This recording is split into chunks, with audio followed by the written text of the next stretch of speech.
don Guillermo Alvareda que acompañe al profesor Kishore Mahbubani para que nos dé su charla sobre Asia y Occidente, balance de poder. El profesor Mahbubani es profesor de la Universidad. Está graduado con honores en filosofía por la Universidad de Singapur. Realizó estudios de maestría en la Universidad de Dalhousie en Canadá, de donde también obtuvo su doctorado honoris causa. El profesor Mahbubani se ha desempeñado en el sector público de su gobierno, habiéndolo representado en Camboya, Malasia y los Estados Unidos, donde fue embajador de Singapur ante las Naciones Unidas y presidente del Consejo de Seguridad del mismo organismo. Actualmente es decano y profesor de Políticas Públicas en la Escuela de Lee Kuan Yew de la Universidad Nacional de Singapur. Dejo con ustedes al profesor Mahbubani.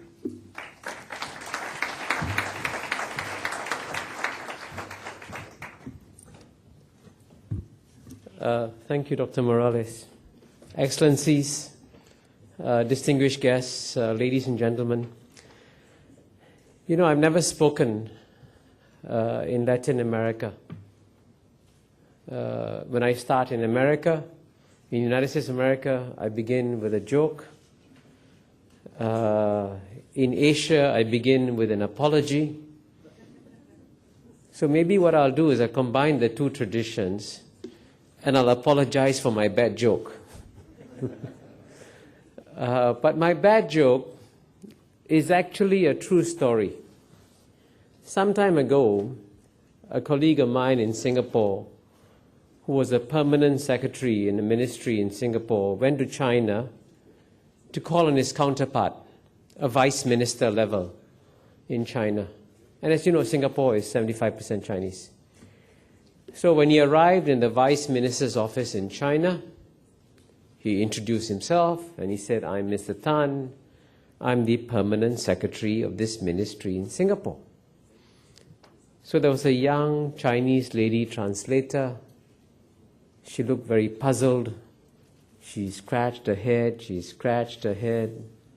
and then she said in Chinese, she said, "Oh, this guy says he's Mr. Tan, and he says that he's the eternal typist from Singapore."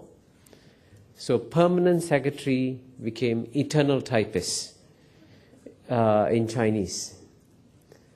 Now, why do I begin with that story? I begin with that story because if you can have cultural misunderstanding between Singapore, which is 75% Chinese, and China, which is 100% Chinese, you realize that we have a big challenge on our hands because we're going to enter a completely new era of world history, one that is completely different from what we've experienced.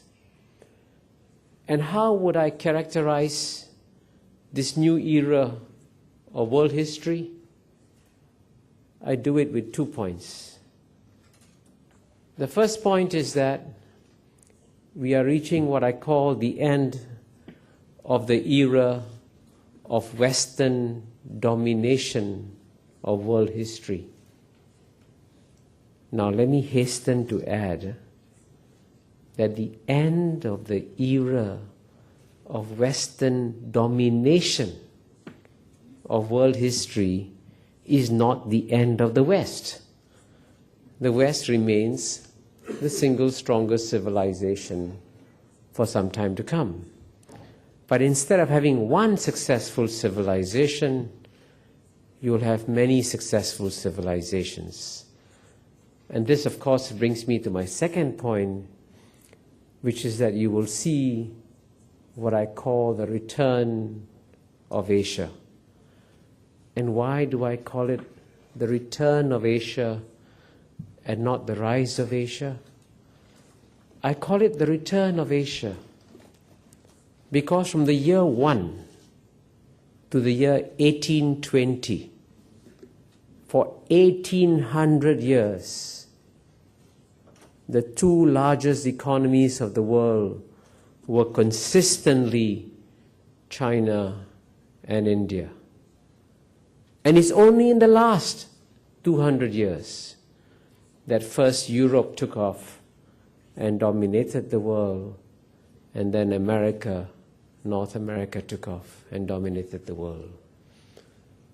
But that 200 years of historical aberration is coming to an end, and coming to an end faster than you can even think. And that's why Goldman Sachs has projected initially by the year 2050, the 4 largest economies in the world will be: number 1, China; number 2, India; number 3, United States of America; number 4, Japan. And not a single European economy is among the top 4 anymore. And initially, Goldman Sachs thought that China would become bigger than United States in 2050, then they said 2040, and now they say 2027, and now it may even happen faster than that. And this, of course, is a massive shift that is happening. But I can tell you that even I, who wrote a book on this subject, did not know how fast this change was happening until after I finished writing my book, The New Asian Hemisphere. Because after I finished writing my book, I sent the book to my friends and I said, give me endorsements. And one of them, a very famous man, Larry Summers, the former Treasury Secretary, former President of Harvard, now Chairman of the Council of Economic Advisors, gave me a wonderful endorsement saying, Kishore Mahbubani is the best observer of Asia in the world, and so on and so forth. But in addition to the endorsement, he sent me one paragraph which was so powerful, I decided to put it in the book, even though the manuscript was complete. And what did that one paragraph say? That one paragraph said that what's happening in Asia today is essentially a replication of what the West went through in the Industrial Revolution, where you saw a significant improvement in living standards and a significant improvement of 50% in one lifetime in the Western Industrial Revolution. But Larry Summers says, in what's happening in Asia today, you're not seeing an improvement of 50%, not 100%, not 200%, but 10,000%. And once you hoist in that figure, you realize you're dealing with a pace of change that's quite remarkable. But I can tell you that initially when Larry Summers sent it to me, I was a bit skeptical. I said, this can't be true. This is amazing. Luckily for me, a week or two later, after I got that statistic from Larry Summers, I was on a panel sitting here up in a discussion, and next to me was the former president of the World Bank, Jim Wolfensohn. So before the panel, I was chatting with Jim Wolfensohn, and I asked the former president of the World Bank, I said, Jim, I've got this incredible paragraph from Larry Summers that says that living standards are improving by 10,000% in one lifetime in Asia. Can that be true? And Jim Wolfensohn replied to me, he said, Kishore, Larry Summers sent me the same statistic, but I have 3 research assistants. My 3 research assistants checked, and they confirmed that Larry Summers was right. So you see, it's been confirmed by the former president of the World Bank.